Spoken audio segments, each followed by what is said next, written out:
Supporters of Russia's Nelson Mandela are crushed that he will never take that long walk to freedom now. Alexei Navalny's death has sparked outrage across the world, as it comes in the wake of a series of mysterious deaths of critics of President Vladimir Putin. It also comes on the second anniversary of Russia's invasion of Ukraine, a war in which the ruling African National Congress in South Africa has stuck to the side of its longtime ally, Russia. Meanwhile, deaths and announcements have just bounced off Putin, who is looking strong enough to be re-elected for a fifth term, thereby possibly matching the long rule of Joseph Stalin. Listen to these issues being discussed by Max Seddon, the FT's Moscow bureau chief. He was hosted by Josh Gabert-Doyon on the FT's news briefing. Russia's main opposition leader, Alexei Navalny, died in prison on Friday. Officials haven't stated a cause of death for him, but many Western governments are saying Moscow and Russian President Vladimir Putin are responsible. Here to explain what Navalny's death means for the opposition effort in Russia is the FT's Max Seddon. Hi, Max. Hi. So what's been the reaction since Navalny's death on Friday? Well, to be honest, it's been very muted because we're approaching this week the 2-year anniversary of Russia's invasion of Ukraine, which has essentially snuffed out almost all space for dissent in Russia. You can go to prison for discrediting the armed forces or spreading quote-unquote fake news about the war. And that was very much visible on Friday, Saturday, Sunday, when you saw how Russians were trying to react with basically the only legal way these days in Russia to express their grief, which was laying flowers at the monument to political prisoners right outside the security service headquarters in Moscow. And they were allowed to do this, but 366 people, as of Sunday night, have been arrested at various events like this across the country. And it really just sums up the very dark climate of fear and repression that has gripped Russia ever since Putin started the war.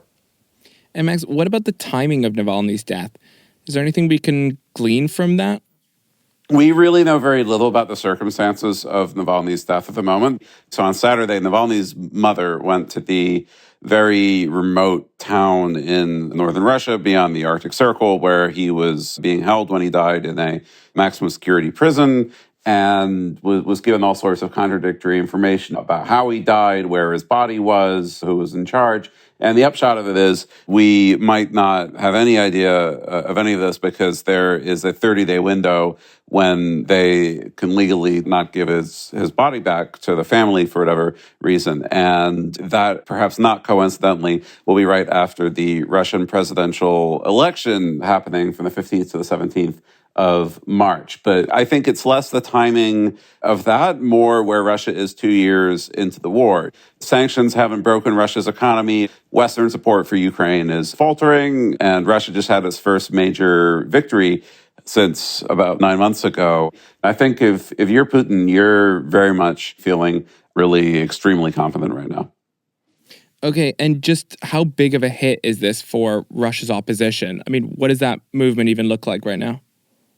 There isn't one, to be perfectly honest with you. All of the major opposition leaders are either dead, like Navalny, or they're in jail, or they are in exile. And, what happened to Navalny is underscoring how Putin has just completely eliminated even the tiniest hint of a challenge towards him. He's running for president. The only 3 candidates on the ballot have openly said that they're not trying to win. He really has, complete, absolute power at this point. What the effect of losing Navalny, even though he was already in prison, to Russians who oppose Putin is that he really, for them, represented the prospect of an alternative, of a different future, of a Russia that doesn't have to be the way that it is now. And it's absolutely harder to imagine that with him gone.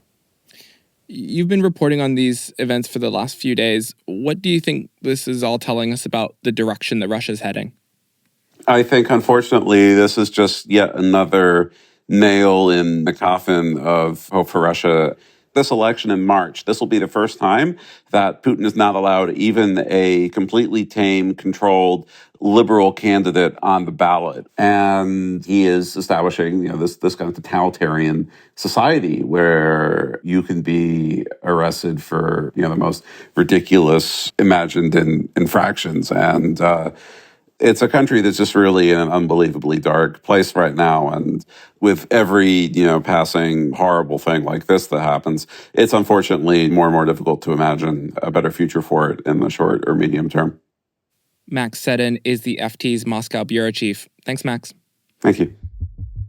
Meanwhile, African National Congress support for Russia is not likely to waver, especially not after the party has allegedly been bailed out once again by a Russian oligarch. Russia is also guaranteed the support of the economic freedom fighters. Listen to Commander-in-Chief Julius Malema expressing solidarity with Putin. Comrades, we want to make sure that BRICS is strengthened, and BRICS is an alternative to Europe and America. We are with President Putin, and we want to say to President Putin, it is not us South Africans who refused you from coming into the country. It is Ramaphosa, the coward Ramaphosa, who could not guarantee that we will not arrest Putin. We are Putin, and Putin is us, and we will never support imperialism against President Putin. That was a wrap of the news coming out of Russia. I'm Chris Stein for Biz News.